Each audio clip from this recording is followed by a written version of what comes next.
Look at this. The latest Brazilian authorities working with Israeli intelligence foiled a plot by Hezbollah to orchestrate attacks on Jews in the South American country of Brazil. So Brazil's federal police arrested two people suspected of being financed by the Lebanon-based and Iran-backed Hezbollah terrorist group to commit domestic attacks and to recruit Brazilian citizens. The intended targets reportedly included synagogues.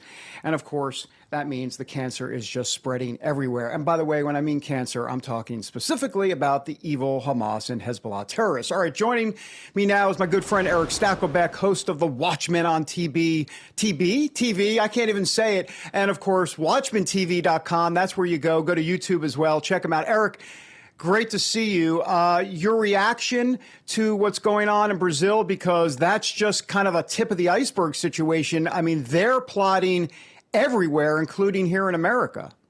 Right, David. Look, we say that Iran is almost like an octopus in the Middle East with its tentacles stretching throughout the region. But people need to know that the Iranian regime's reach extends, yes, right here to the Western Hemisphere. Now, Brazil doesn't surprise me, David. There is an area there, I've reported on this for years, called the Tri-Border region. Now, that's where Brazil, Argentina, and Paraguay meet, and it is a lawless area, drug smuggling, human trafficking, and Hezbollah. Hezbollah has long had a presence in this area, working with drug smugglers, funneling money back to its home base in Lebanon. So there is already a Hezbollah network on the ground in Brazil, so this makes sense. And by the way, there is a track record of Hezbollah carrying out deadly terror attacks in Latin America. Think back to 1994, massive bombings against a Jewish community center in Buenos Aires, and where hundreds of people died. So this shouldn't surprise people that Hezbollah is essentially at our doorstep now. Well, that's interesting because you're mentioning Brazil and Latin America. And then the last time I checked, if I quickly check an atlas, it goes from South America to Central America into Northern America. And it seems like there's a trail, like they could start there, maybe kind of make their way up to the southern border. I would think it all kind of ties together, Erick. I think so, David. Look, and think of Venezuela, by the way, at the northern tip of South America. Hezbollah's master, has long had a presence in Venezuela. And David, you make a great point. It's a hop, skip, and a jump, obviously, through Central America and over our southern border, which last time I checked is wide open. To me, the southern border is irresistible for jihadists from the likes of Hamas and Hezbollah. We have had Hezbollah operatives arrested right here in the United States in previous years. They were more fundraisers and ideological supporters of Hezbollah, but with the border again wide open and Iran possibly wanting to strike back against the U.S., that is a grave, grave concern to me, the ability of Hezbollah to infiltrate the United States. Erick, let's talk a little bit about what's going on in Gaza with these Hamas tunnels. We know about their infrastructure.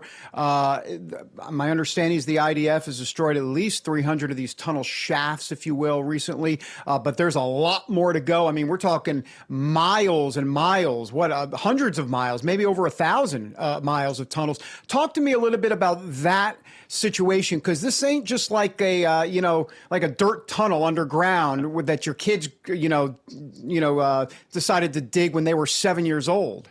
David, exactly. I think sometimes people think that it's a dirt hole in the backyard, just a small tunnel. No, I've been inside one of these tunnels, David, with the Israel Defense Forces on the northern border, a Hezbollah tunnel. And I can tell you, look, these are highly advanced electrical work, heavy machinery, concrete. You see the B-roll right now on your screen.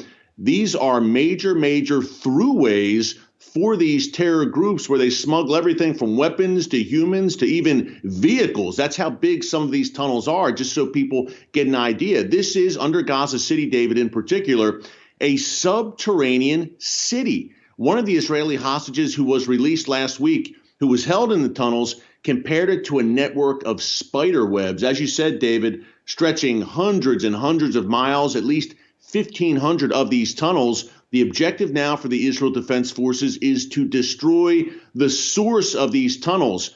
They'd like to avoid, obviously, going into those tunnels and face-to-face unpredictable combat there in the pitch black.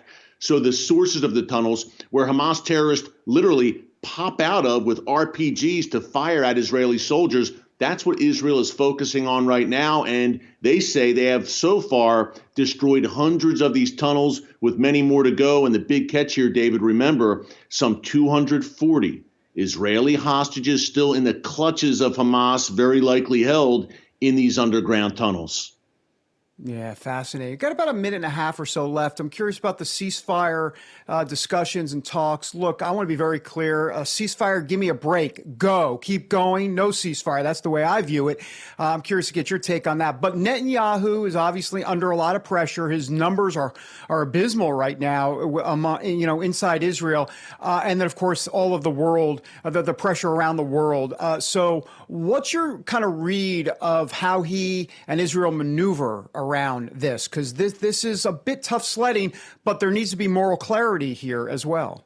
Yeah, David, I think I can sum it up with this. Bibi right now needs to have a spine of steel, because there is a darkness, not an exaggeration to say this, a darkness descending upon the world of vicious anti-Semitism, the likes of which we haven't seen since the Holocaust, and anti-Israel, pro-Hamas sentiment. At the same time, you have the likes of the UN, the EU, and yes, increasingly in the White House, calling for a premature ceasefire. David, what that does, if Israel lets Hamas off the hook to fight another day, what that does is it empowers not only Hamas, but Hezbollah, Iran, and the world's worst actors, including China and Russia, by the way, and it guarantees that Israel, I'm sad to say, would be attacked again if the ceasefire is called too soon.